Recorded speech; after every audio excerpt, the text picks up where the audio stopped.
진리의 토대 설교 이제 마지막 날입니다. 예, 이제는 없습니다. 이거 오늘 하면 이제 끝입니다. 오늘 사실은 천국에 관한 이야기도 하고 싶고 지옥에 관한 이야기도 하고 싶고 죽음과 중간 상태에 관한 이야기도 하고 싶고 교리적으로 이야기하고 싶은 게 많습니다만 제한된 시간 내에 두 가지만 오늘 집중하려고 그래요. 그리스도인에게 죽음이란 무엇인가? 두 번째, 지옥은 어떤 곳인가? 지옥에 관한 설교 잘 안 들으셨죠? 그죠? 저도 별로 해본 기억이 별로 없습니다. 근데 오늘 지옥에 관한 이야기도 조금 하겠습니다. 장례식 풍경이죠. 잘 보이십니까? 예, 글자도 잘 보이십니까? 성도의 장례식 풍경, 그 전에 있었던 어떤 사역지에서 직접 저하고 알고 지내던 성도의 장례식에 가가지고 성도들이 이야기하는 것들을 캡처해가지고 적었습니다. 어느 성도님이 이렇게 이야기하는 거예요. 아버지가 몇 달 전에 돌아가셨어요. 이제 다른 아버지 장례식에 와가지고 지금 이야기를 하는 거예요. 자기 아버지 죽은 이야기를 하는 거예요. 아버지가 몇 달 전에 돌아가셨어요. 장례를 치르면서 안 그럴 줄 알았는데 눈물이 많이 나더만요. 장례 치르고 나니까 후회되는 것이 하나 있어요. 아버지가 연로하셨지만 폐암으로 돌아가셨는데 돌아가시는 날까지 당신이 무슨 병으로 죽어가는지 알지 못하고 가셨어요. 말 안 해드렸으니까. 지금 생각해 보면 암 진단을 받은 7개월 전에 충분히 아버지께 말씀을 드릴 수 있는 기회가 있었는데 성도의 장례식이니까 소주는 안 먹잖아요. 소주 먹으면서 하는 안 믿는 사람들은 그럴 수 있는 이야기인데 이렇게 눈시울이 붉어져 가지고 저한테 이야기를 하는 거예요. 차마 말씀을 못 드렸어요. 조금 후회가 되는 게 말씀을 드렸으면 좋았겠다는 생각이 드네요. 그랬으면 아버지가 당신의 죽음을 준비하고 자녀들에게 하실 말씀도 주시고 남은 생애를 알차게 보낼 수 있는 시간을 가지실 수 있었을 텐데 좀 후회가 됩니다. 그러니까 그 옆에 있는 다른 집사님이 그 집사님을 위로한답시고 이렇게 이야기하시더라고요. 너무 자책하지 마십시오, 집사님. 만약 먼저 말씀드렸으면 아버지가 충격받아가지고 더 빨리 돌아가셨을지도 몰라요. 마음이 아프시면 사람이 더 아파지죠.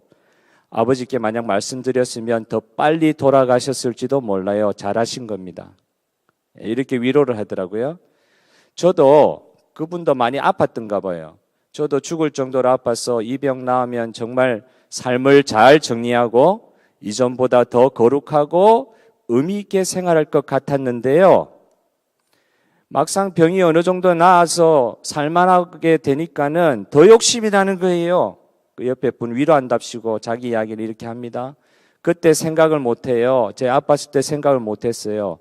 어쩌면 사람은 모르고 그냥 상황을 맞이하는 대로 그때 가서 대처하고 그냥 사는 게 맞는지도 모르겠습니다. 이런 식의 이야기를 하더라고요. 여러분은 앞에 분 이야기에 동의가 되세요? 뒤에 분 이야기에 동의가 되세요? 생각하는 것마다 다 다르실 것 같아요. 뭐 그럴 수도 있고 저럴 수도 있습니다. 근데 성도에 있어서 죽음이란 장례식장 가가지고 우리가 초상집에 더 많이 가라고 그러시잖아요. 잔치집보다는. 그만큼 그 죽음이 주는 메시지가 너무 크기 때문에 그렇습니다. 성도에게 죽음이란 무엇인가?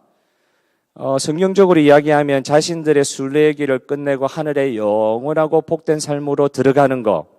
오늘 우리 다른 목사님, 우리 김 목사님하고도 말씀 나누는 건데 교회는 어떤 곳이냐? 세상으로 성도들을 파송해가지고 소명자들을 파송해서 세상으로 성도들 파송하는 것도 교회지만 교회는 동시에 천국으로 성도들을 한 분 한 분 먼저 보내는 것이다. 교회는 천국으로도 성도들을 보내는 곳이잖아요. 순례의 길을 마치는 그 성도님을 먼저 천국에 보내드려야죠. 천국에 보내드려야죠. 더 이상 거룩해지려는 성화의 단계는 존재하지 않으며 언제예요? 죽는 순간에는. 긴 흰옷을 입고 보좌와 어린 양 앞에 서 있는 완전한 의인들의 영으로 거룩한 상태에 들어가는 것이 죽음이다. 죽음은 성도의 거룩한 변화의 절정이라고 이야기할 수 있습니다. 그래서 중생 이후에 마침내 우리 육체의 죽음을 통해서 가장 드라마틱하고 절정의 변화를 하나님으로부터 받는 것이 죽음의 순간이다. 성도에게 있어서 죽음은 이런 것이라는 겁니다. 물론 안 믿는 분들은 이런 생각을 못하죠. 절대 못합니다. 그래서 죽음은 죄로 말미암아 우리에게 닥친 하나님의 진노, 죄의 결과이므로 사실은 정말 나쁜 것이죠. 에덴 동산에는 죽음이 없었는데 죄로 말미암아 죽음이 들어왔다고 말씀하셨잖아요. 정말 나쁜 것이죠. 그러나 성도의 죽음은 죄에 대한 죽음을 선포하고 육신으로 있을 때 계속 자범죄의 원죄의 뿌리들의 허덕이던 그런 죄에 대한 죽음을, 완전한 죽음을 선포하고 하나님의 온전한 거룩함에 참여하는 새 삶의 시작이 성도의 죽음이다. 여러분 믿습니까? 죽는 게 끝이 아니다 이겁니다. 새 삶의 시작 아닙니까? 우리는 죽음으로 죄와 육체의 고난을 그치게 됩니다. 죄와 얼마나 많이 싸워요. 예수 안 믿었으면 그런 거 싸우지도 않는데 예수 믿는 것 때문에 죄와 얼마나 피나게 싸웠습니까? 그리스도께서 이미 육체의 고난을 받으셨으니 너희도 같은 마음으로 갑옷을 삼으라. 이는 육체의 고난을 받은 자는 죄를 그쳤음이니 죽음으로 말미암아 죄를 그치는 은혜로 받는 것이 성도의 죽음이다. 성도의 죽음의 결과가 무엇입니까? 죽지만 영혼은 어떻다고요? 절대 죽을 수 없다. 영혼은 죽는 게 아니다. 육체는 죽을지 몰라도 영혼은 죽을 수 없고 육체는 언젠가는 예수님이 그러하셨듯이 부활의 첫 열매 된 예수님처럼 우리도 육체로 부활할 날을 기다립니다. 이제 중간 상태 들어간다는 건데 그거는 우리가 시간이 없어서 이야기를 못할 것 같고요. 신자들은 죽지 못한 영원한 생명을, 죽지 못할 영원한 생명을 소유하고 또 완전한 육체의 부활을 또한 예수님 다시 오실 때까지 기다리는 것. 혹시 주님 오실 때 우리가 먼저 죽더라도 그렇다는 것입니다. 오시기 전에 먼저 죽더라도. 바울은 비록 자신이 교회를 위해 얼마 동안 육체 가운데 머물러 있었어야만 했을지라도 죽어서 그리스도와 함께 있기를 바랬다고 빌립보서 1장 23절에 자기 고백을 하고 있어요.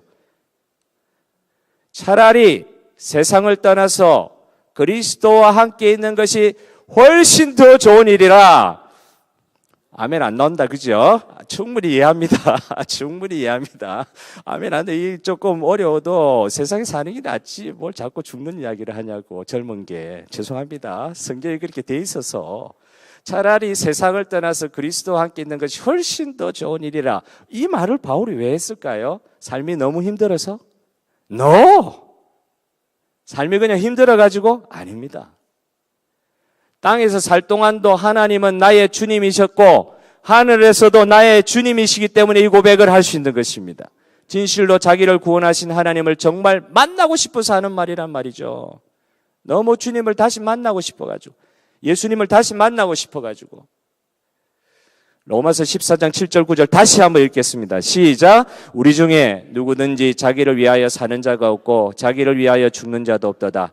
우리가 살아도 주를 위하여 살고 죽어도 주를 위하여 죽나니 그러므로 사나 죽으나 우리가 주의 것이로다. 이를 위하여 그리스도께서 죽었다가 다시 살아나셨으니 곧 죽은 자와 산 자의 주가 되려 하심이라.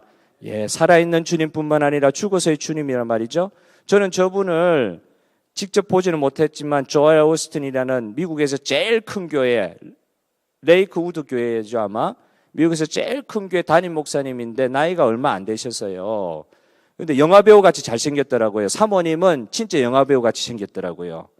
아 정말 부럽더라고요. 그런데 이분이 진짜 잘생겼는데 머리도 뭐 굉장히 유명한 미장원 다니시는 것 같은 그런 모습을 항상 설교 때마다 보여주시더라고요. 달라요, 확실히. 그런데 이분이 하는 말이 자기 책에서 이렇게 밝힌 설교 중에 내용을 이제 책에 써놓은 건데 제가 조금 들으면서 조금 이랬습니다. 한번 들어보십시오. 아시다시피 지옥과 유황불은 아니라고 봅니다. 사람들은 삶 속에서 이미 충분히 얻어터지고 지냅니다. 그들은 이미 충분히 죄책감에 시달리고 있습니다. 그들이 자녀 양육 등 응당해야 할 일들을 못하고 있는 까닭을 다 알 수 없습니다. 힘들다는 그 말이죠. 그래서 나는 그분들이 레이크우드 교회 우리 모임에 와서 격려받길 바랍니다. 그분들에게 말해주고 싶습니다.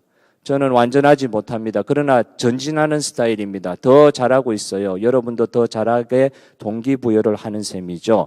뒤에 있는 말들 이런 거 다 좋은 말인데 저 빨간 줄 그 지나면 그 말이 마음에 걸려요. 지옥과 유황불 없다고 본다는 거예요. 아니라고 봅니다. 성도들한테 왜 지옥 이야기를 하냐 이거예요. 이 이야기가 한편으로 문맥상으로 이해는 되는 말인데 썩 그렇게 진짜 성경이 저렇게 이야기하실까 하는 생각이 좀 드는 거예요. 반론들이 있어요. 이런 의견들에 대한 반론이 있어요. 교회가 하나님의 무한한 거룩성에 대한 접근의 길을 여러모로 상실해 가고 있는 현실입니다. 예수님은 우리를 기분 좋게 해주려고 오신 게 아닙니다. 그분은 우리를 죄에서 구해내시고 하나님으로부터의 영원한 단절에서 건져내려고 이 세상에 오셨습니다. 우리는 본질상 죄인입니다. 하나님의 의와 거룩하심, 공의가 죄를 벌하실 수밖에 없습니다. 그러니까 예수님 없이는 용서도 회개도 있을 수 없습니다. 그건 지옥뿐입니다. 이렇게 좀 강하게 이야기하시는 분이 있는데 이 말 들으면서도 조금 마음 부담도 있지만 어쨌든 반론은 계속됩니다. 어떤 사람이 또 반론이 있습니까? 유흥열 목사님 같은 사람은 이런 말을 해요.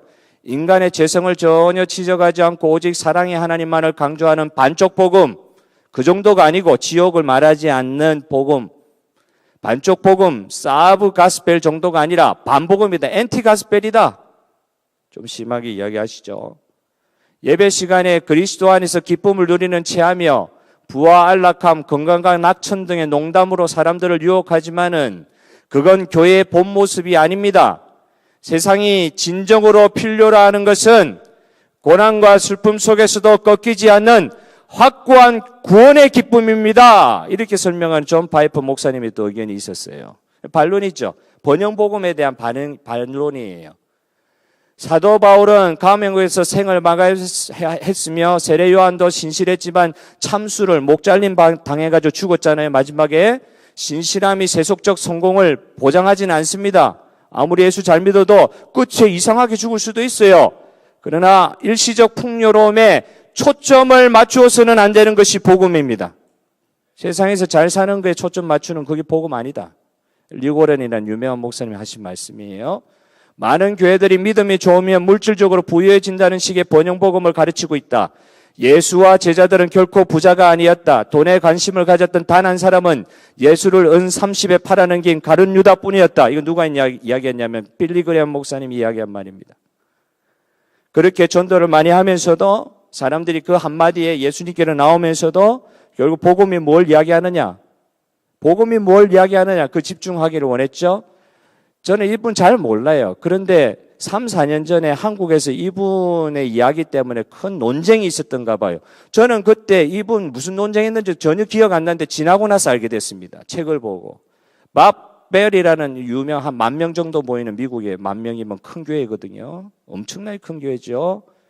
그 교회 담임 목사님인데 이 롯벨 목사님이 자기의 책 사랑이 이긴다 지옥은 없다라는 그 책의 내용을 보니까 이분이 사랑이 이긴다는 그 제목 아래 지옥이 없다라는 표현을 써가지고 논란을 일으켰다는 거예요. 목사님이 그런 이야기를 하는 거예요.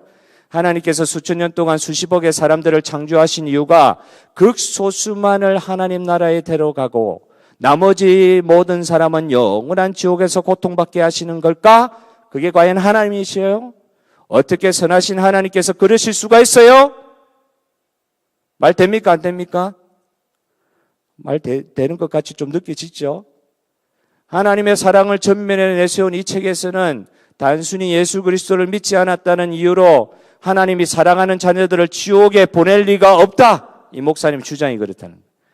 따라서 지옥은 사실상 없다고 이야기해도 방불하다. 그런 식으로 책에 써놨다는 거예요. 벨 목사의 교회는 성도가 1만 명이나 되고 또 그의 설교 동영상 조회수는 수백만 명을 헤아리는 아주 큰 영향력을 가진 목사님이 이런 이야기를 하셨다는 것에 대해서 생각이 많아질 수밖에 없죠. 과연 그런 것인가? 오늘날도 천국과 지옥의 세계는 자유롭게 분명하게 왜 가본 사람이 갔다 오고 나서 이야기를 해주면 될 텐데 그런 사람이 없으니까 나 천국 갔다 왔다 이야기해도 그죠? 그건 아주 특별한 경우니까 그러니까 이게 뭐 논란이 될 수밖에 없죠. 이런 이야기 해도 그런갑다 하는 거죠.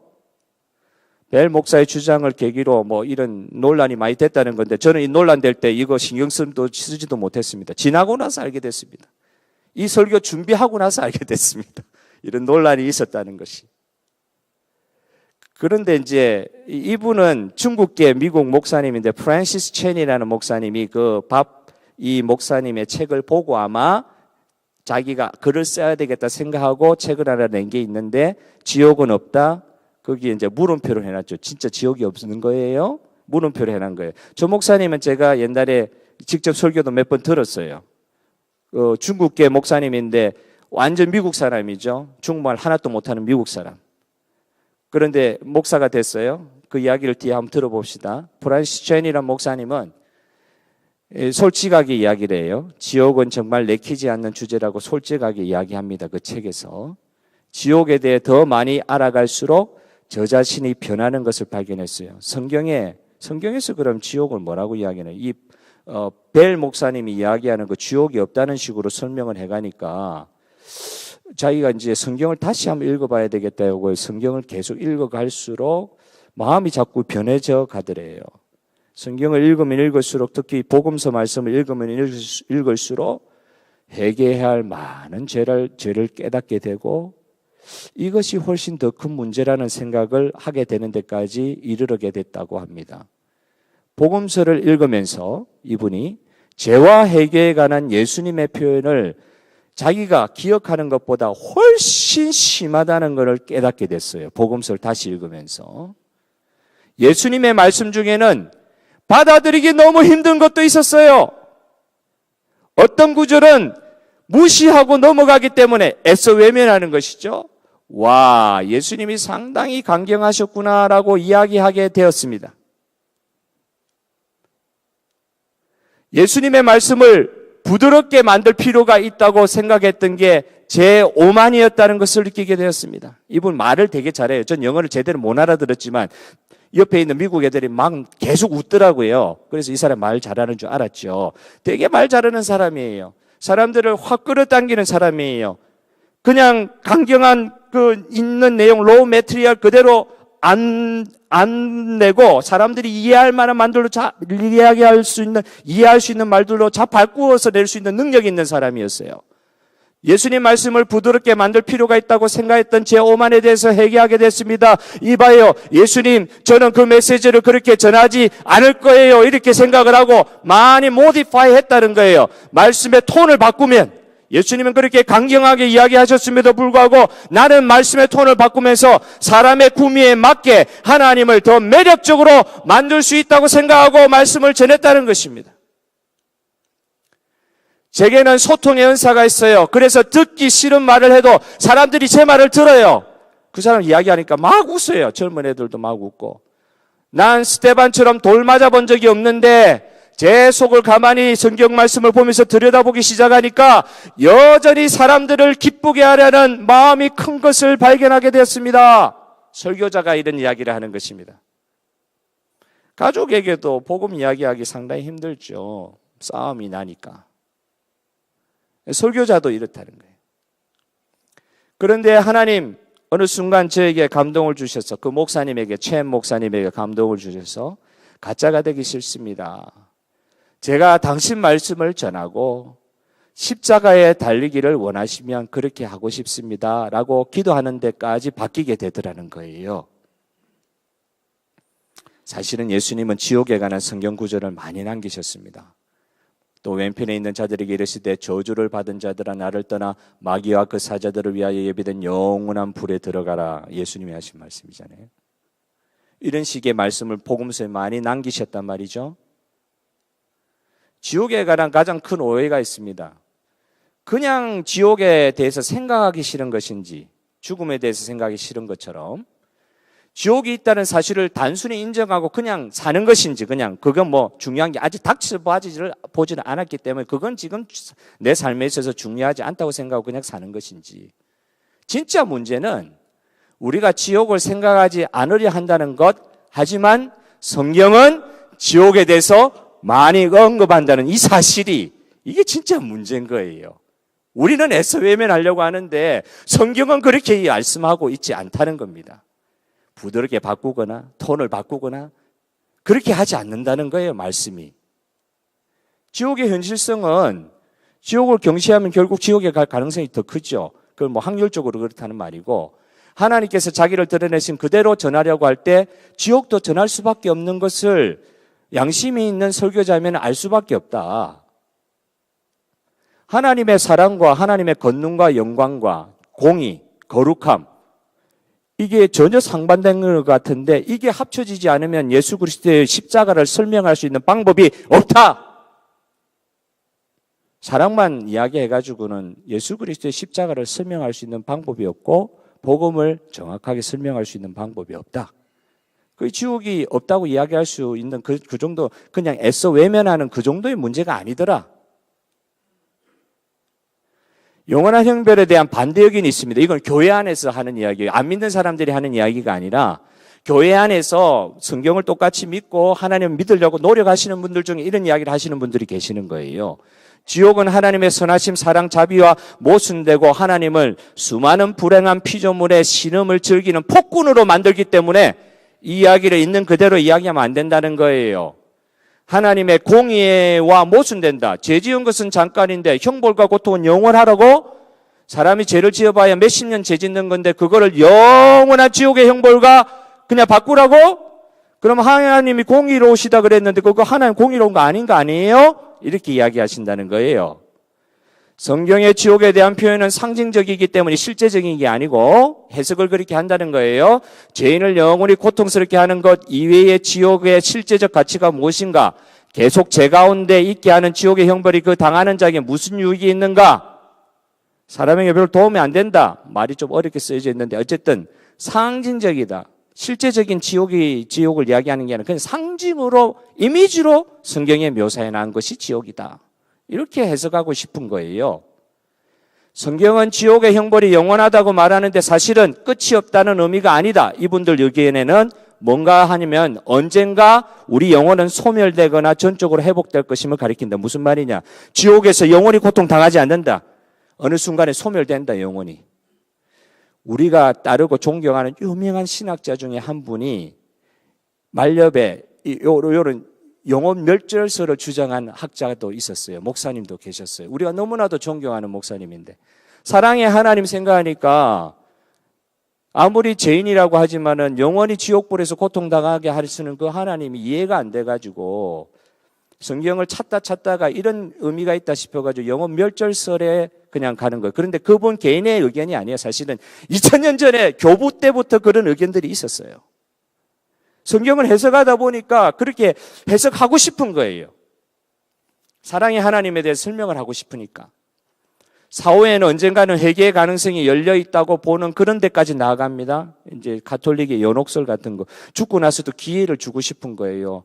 가족 중에 너무 사랑하는 사람이 죽었는데 믿을 때 안 믿어가지고 너무 가슴 아프단 말이야. 그러니까 가족 중에 한 사람, 남아있는, 살아있는 사람이 메리트, 선행을 하면은 그 선행을 하나님께서 보시고 먼저 죽은 자가 신앙을 갖지 않고 있다 할지라도 그를 천국에 들일 수 있는 방법이 있다. 그 연옥설이거든요. 은근히 그 희망을 만들어주는 거죠. 사람 마음을 괴롭히면 안 되니까. 사람 마음 괴롭히면 안 되니까. 보편구원론, 지속적인 정화가 죽고 나서도 있을 수 있다. 나중에는 어떻게 영원히 윤회한다까지. 처음에는 그렇게 시작 안 했다가 점점 조건적 불멸이라 말 어려운 말이긴 한데 두 번째 사망은 소멸이다.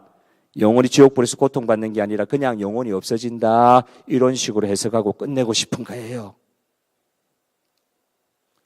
여기에 대한 반론들이 있습니다. 인간의 감정 위에 세울 수 있는 문제가 아닙니다. 사람이 그렇게 생각하고 싶다고 해가지고 그 방향으로 그렇게 성경 말씀을 해석할 수 있는 것이 아닙니다.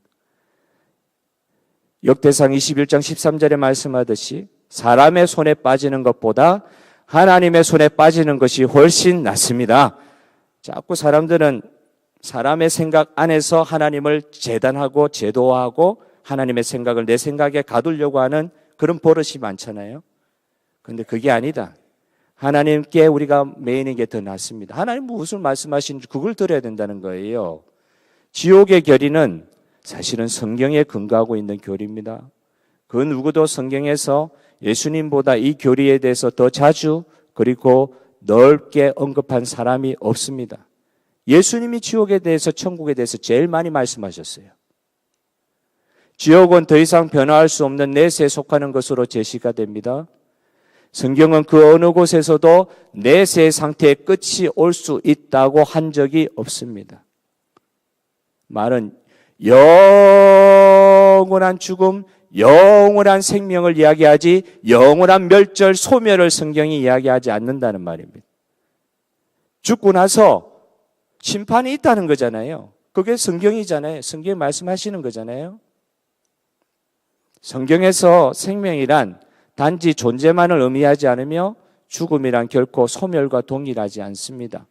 하나님은 첫 번째 죽음에서 인간을 소멸하지 않는 것과 마찬가지로 우리의 육체의 죽음, 첫 번째 죽음, 그때 우리의 영혼을 소멸하지 않는 것과 마찬가지로 두 번째 죽음에서도 소멸하지 않습니다. 완전한 소멸은 있을 수가 없습니다. 그게 왜냐? 성경이 그렇게 말씀하고 있지 않기 때문이라는 것이죠. 성경은 모든 사람이 그리고 심지어 모든 귀신들까지 구원받게 된다거나 그런 사상들을 성경이 가르치고 있지 않습니다.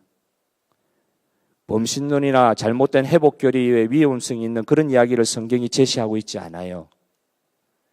지옥을 인정하기 위해서는 하나님의 공의와 완전 무결함과 죄 깊은 재상을 깨닫는 일이 필요한데 죄는 기원과 본질상 불법이며 위법이고 하나님께 대한 반역과 적대감이며 하나님의 공의, 하나님의 권위, 심지어 하나님의 존재에 대한 부정이 죄의 출발이지 않습니까?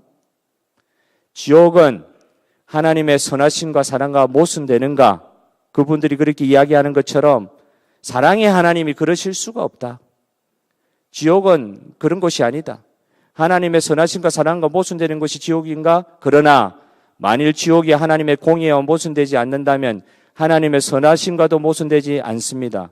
이 세상의 엄청난 고난의 실제가 하나님의 선하심을 의심하지 못하게 한다면 지옥의 형벌 역시 우리로 하여금 하나님의 선하심을 부인하지 못하게 할 것입니다. 말이 좀 어렵게 써서 죄송합니다만 단순하게 이야기를 드리면은 이 세상에 있는 이 모든 죄악의 뿌리들로 말미암는 이 세상에서 보는 고통은 그럼 어떻게 해서 하시렵니까?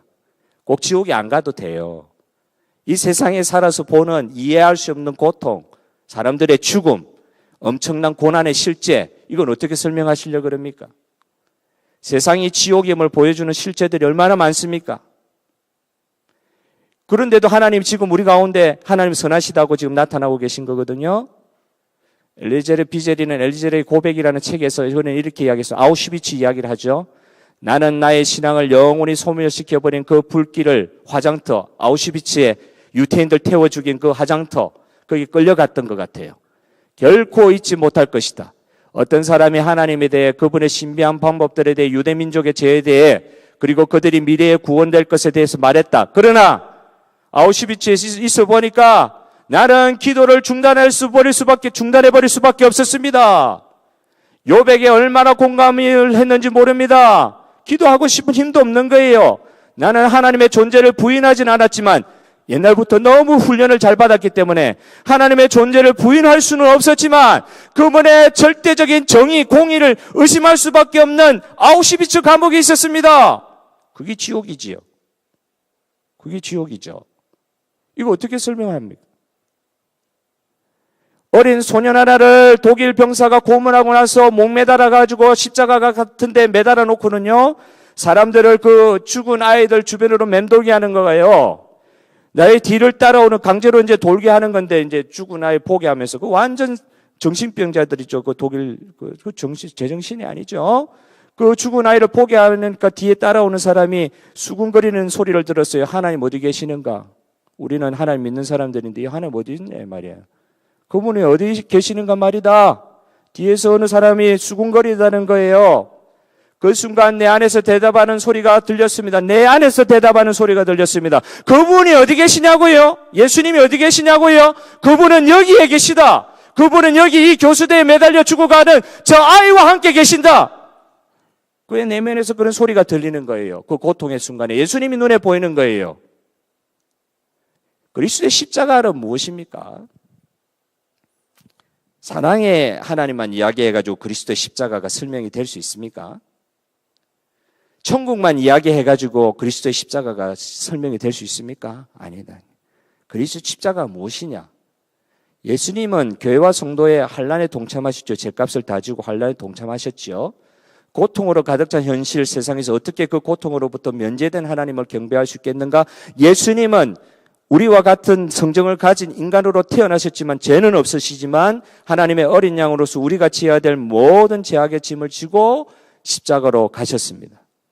그건 죄에 대한 지옥을 향한 하나님의 거룩한 공의의 분노, 그 화살, 그 진노, 그 십자가에서 예수님이 다 받아내신 거예요. 우리는 십자가에 계신 예수님 그 뒤에 지금 서 있는 것입니다. 십자가는 하나님의 사랑이 예수님을 통해서 표현되고 오시기도 하지만은 하나님의 죄에 대한 거룩한 분노, 진노, 심판, 값없이 우리가 구원받았다고 했는데 예수님 때문에 진짜 값없이 구원받았나요? 하나님이신 그분이 자기의 모든 것을 내어주시지 않으면 안 되는 그 상황을 통과하셔야만 했던 것으로 우리가 구원받았다. 그게 값이 없으신 건가요? 그리스도의 십자가는 하나님의 공의와 심판과 저주와 십자가, 지옥을 이야기하지 않고 설명이 될 수 없는 것입니다. 하나님의 사랑이 십자가에서만 나타났다고요? 맞습니다. 사랑이 십자가에 나타났기 때문에 구원받았습니다. 그와 동시에 하나님의 거룩한 죄에 대한 진노가 나타난 것이 십자가이십니다. 그 십자가 예수님이 달리신 거잖아요. 그래서 선함과 긍휼함에서 인간이 하나님보다 훨씬 더 능가하는 사랑을 가지고 있는 것처럼 믿고 행세하는 사람이 지옥을 부인할 수 있을 것이다. 맞습니다. 하나님보다 생각이 더 깊으신 거예요. 질문할 때. 하나님이, 사랑의 하나님이 그러시면 안 되지. 하나님보다 더 사람을 더 사랑하는 거예요. 하나님보다 더 인생을 더 잘 이해를 하는 거예요. 자기는 십자가를 질 수 없는 존재임에도 불구하고 예수님보다 더 거룩한 사람이 되어 있어요. 그런 사람은 지옥을 부인할 수 있을 것이다. 예수님 십자가에 굳이 안 박혀도 되니까. 우리는 우리 자신의 명예를 추구하지만 하나님의 명예에 대해서는 별로 신경을 안 쓰잖아요. 인간의 상대적인 정의의식, 자기의 이 좁은 터좀 이해할 수 없는 그 조그만 지식, 그 조그만 마음의 정의의식, 불쌍히 여기는 마음, 그걸 절대자 하나님의 공의, 사랑, 비교하려고 드는 것이라는 겁니다. 왜 하나님이신 그리스도가 우리의 죄 때문에 죽어야 하셨습니까? 왜 그분이 직접 나서지 않으시면 안 될 만큼 죄가 그렇게도 심각한 것이었습니까?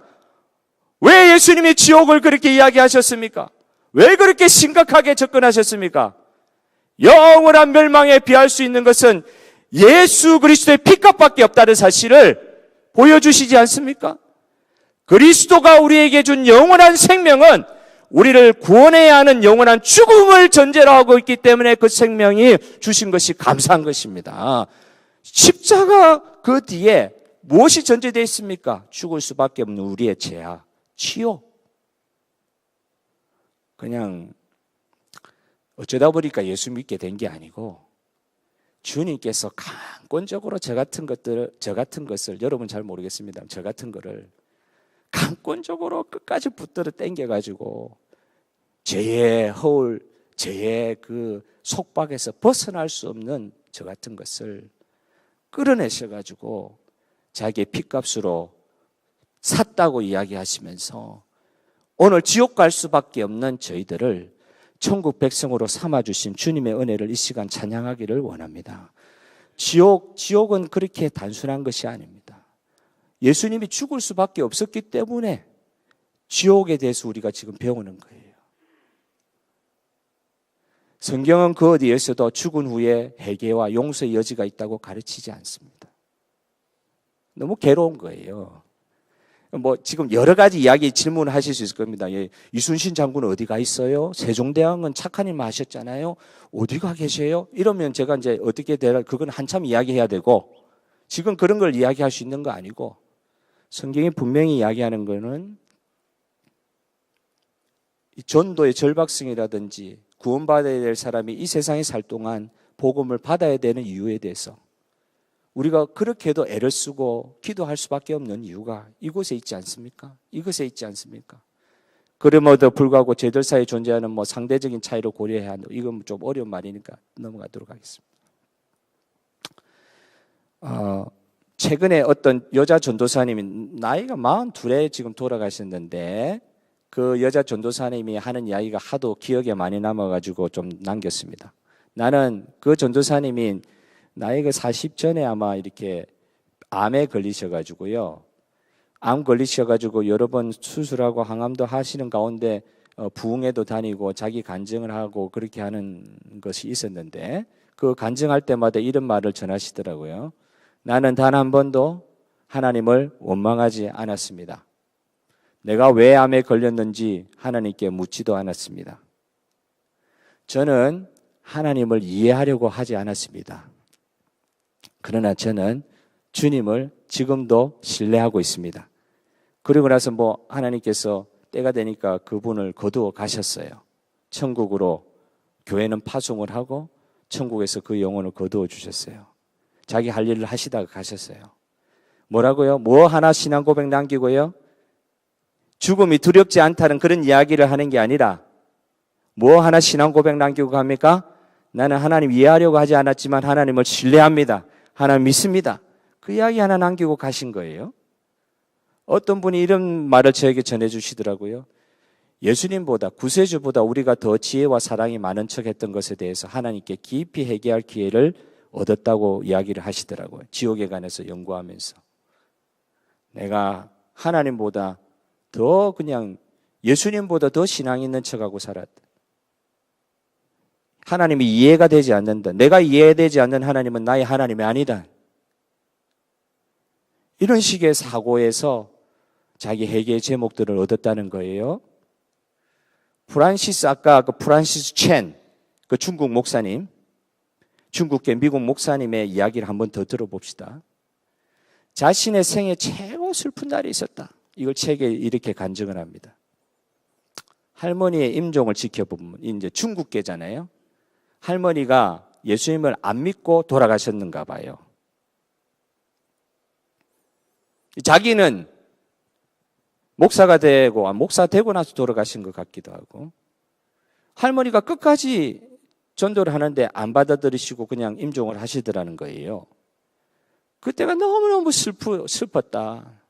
왜냐하면 성경에서 배운 대로 하면 할머니가 어떻다고요? 성경에 배운 대로 하면은 할머니는 저 세상에서 영원한 고통을 당하시고 계시는 게 되니까 너무너무 괴롭고 슬픈 날이었다는 거예요. 성경책을 펼쳐 지옥이라는 단어를 모조리 지워버리고 싶은 충동이 왜냐하면 남의 이야기가 아니라 내 이야기가 되니까 내가 그렇게 사랑하는 할머니가 그래 됐다고 생각하니까 너무너무 괴로운 거죠. 속으로는 내가 이제 목사니까 지옥의 존재를 믿어왔지만은 나는 그 교리가 내 마음속에 자리 잡지 못하게 스스로 만들어 왔다는 걸 느낄 수밖에 없었다. 지옥의 문제에 있어서만큼은 오류는 용납될 수 없다는 것을 알고 있으면서도 내 안에는 지옥을 믿고 싶어 하지 않는 마음이 있다. 성경에서 내가 믿고 싶고 읽고 싶은 부분만 읽으려고 노력해왔다. 애써 외면하는 것은 조금 지나가고 보자는 거예요. 우리가 팔을 걷어붙이고 지옥에 대한 주제에 대해서 파고들면 들수록 성경의 증거와 사실에서 벗어날 수가 없다. 그것 또한 사실이란 말이에요. 지옥에 대한 연구는 눈물의 기도 없이는 이루어질 수가 없다. 우리가 믿고 싶어하는 바와 우리가 믿어야 할 바를 정확히 구분하라는 게 이분의 마지막 말이었습니다. 오늘 저와 여러분이, 제가 여러분을 성경을 가지고 협박하려고 이 말씀을 드린 게 아니잖아요. 마음을 어렵게 하려고 드리는 말씀이 아니잖아요. 오늘 우리가 어떻게 해서 지옥의 권세로부터 해방되었음을 예수 그리스도의 십자가 앞에서 선포하는 날이잖아요. 그 날이 되기를 원합니다. 그런데 우리 주변의 가족이나 예수 믿지 않는 사람들을 보면서 어느 정도 안타까워하는 거예요. 자녀들을 보면서도 종교는 자유다, 열심히 살면 되지, 이 정도인가요? 아니면 그를 위해서 하나님께서 나를 먼저 예수 믿게 하셨으니까 내 주변에 있는 사람들부터, 멀리 있는 사람도 중요하지만 내 주변에 있는 사람들부터 바라보는 관점이, 오늘 우리가 사도 바울의 아나테마의 정신을 보게 됩니다. 유대인들이 주님께로 돌아오게 되면 내 이름이 생명책에서 지워질지라도, 내가 그렇게 저주를 받을지라도 그렇게 되기를 원한다. 그 말을 할 수밖에 없었던 사도 바울의 그 말이 예수 그리스도의 십자가에서 보여지는 거 아니겠습니까? 저는 오늘 여러분들에게 부담을 드리려고 이 말씀을 드리는 것이 아니라, 지나가겠습니다. 하나님의 사랑에 대해서 다시 한번 그 사랑이 어떻게 예수 그리스도의 십자가를 통해서 우리에게 확증된 사실, 지옥의 권세로부터 우리를 완전히 해방하여 주신 예수 그리스도의 은혜가 얼마나 큰지에 대해서 깊이 묵상하고 주님의 복음의 십자가를 붙드는 저와 여러분 되기를 바랍니다. 그리고 이 십자가에서 혹 알지 못하는 그런 영혼들 계시다고 하면 그들을 위해서 우리 기도할 수 있잖아요. 그들을 위해서 간절히 기도하시라고요. 하나님, 저들이 예수를 모르고 자기 삶 살다가 그냥 예수에 대한 복음을 받고도 의도적으로 받지 아니하는 그런 자리에 가지 아니하도록 하나님, 우리 주변에 있는 영혼들을 불쌍히 여겨 주옵소서. 호스피스 이야기들을 보면서 좀 마치려고 합니다. 호스피스라는 사역 아시죠? 이제 암을 선고받거나 죽기 일보 직전에 있는 사람들에게 사역하는 그런 사역이 호스피스 사역인데요. 많은 사람들이 죽는 것을 본단 말이에요, 이분들이. 그런데 이분 중에 한 분이 이런 말을 써놨더라고요. 임종이 임박하면 영의 세계가 열리더라. 하도 죽는 사람 많이 보니까 이분은 믿는 사람이더라고요. 그래서 영의 세계가 열린다 하면서 인간은 건강할 때는 보이는 세계에만 치중하다가 병이 들면은 생각이 달라지는데 죽음에 임박한 말기 환자에게는 보이지 않는 세계가 좀 더 분명하게 다가오더라. 호스피스 사역을 하면서 옆에서 지켜보니까 그렇더라는 거예요. 죽음 앞에서 인간은 생의 본질에 대한 질문하고 그 답을 찾고자 하는 게 인간이더라. 누구라도 그럴 수밖에 없더라는 거예요.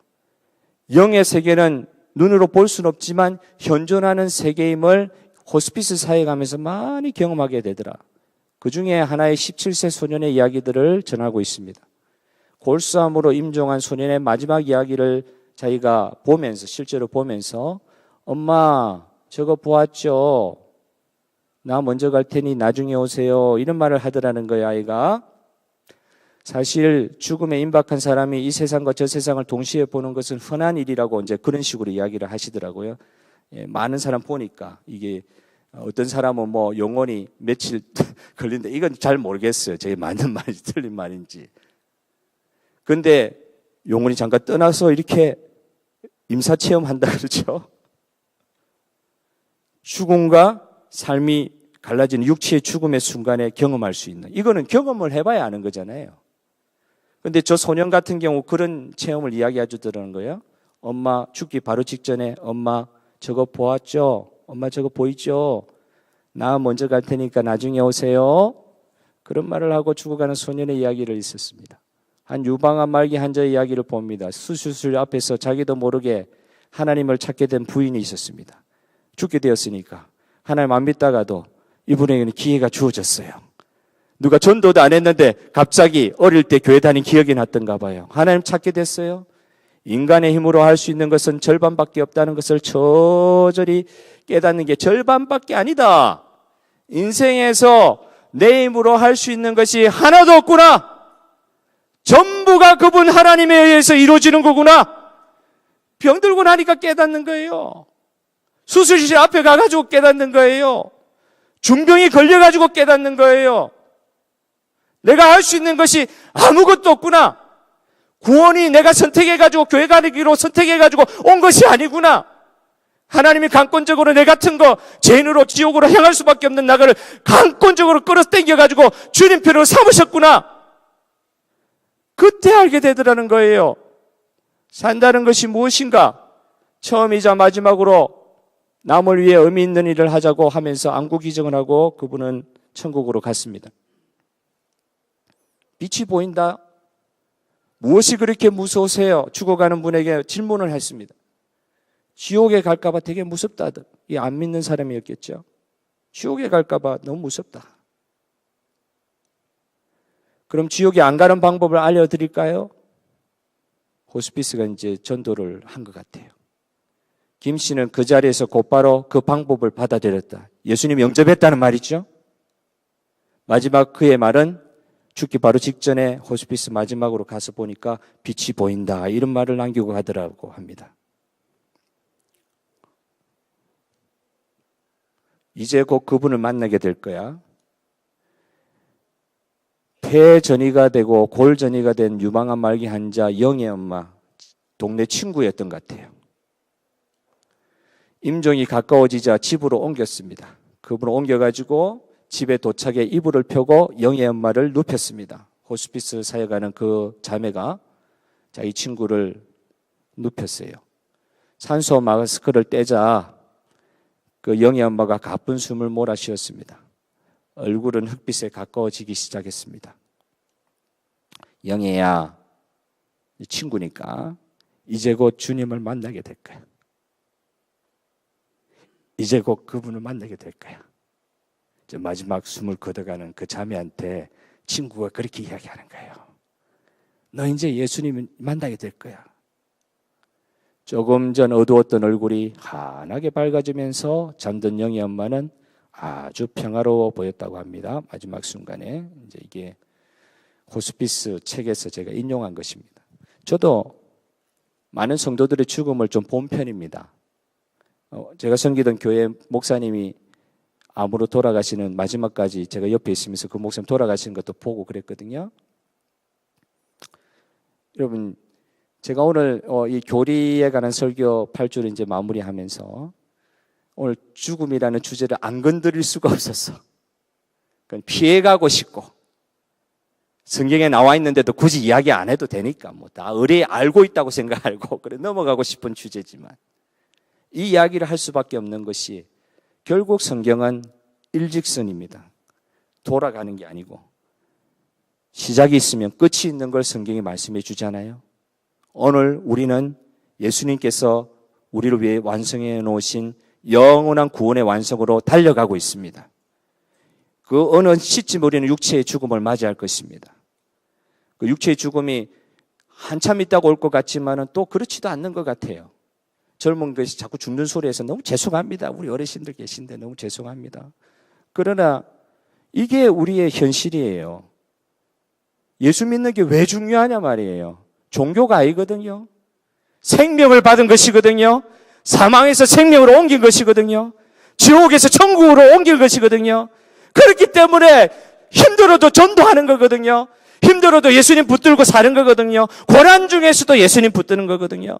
오늘 저와 여러분이 다시 한번 예수님께로 나아가기를 원합니다. 그리고 마음이 복잡했던 것을 좀 단순하게 만듭시다. 결국은 구원의 완성을 향해 달려가는 우리의 삶이 세상에 다 마음 뺏기고 다 허무해지는 것들 붙들어서 거기서 힘 다 빼지 말고 주님이 원하시는 그 기쁨의 길, 구원의 길, 영원한 구원의 완성의 길로 달려가는 저와 여러분 되기를 원합니다. 이 밤에 다 같이 한번 그 불렀던 찬송 한번 부르고 같이 기도하고 우리 마지막 기도하고 우리 마치도록 하겠습니다. 주의 손에 나의 소원을 포기하고 한번 찬송합시다.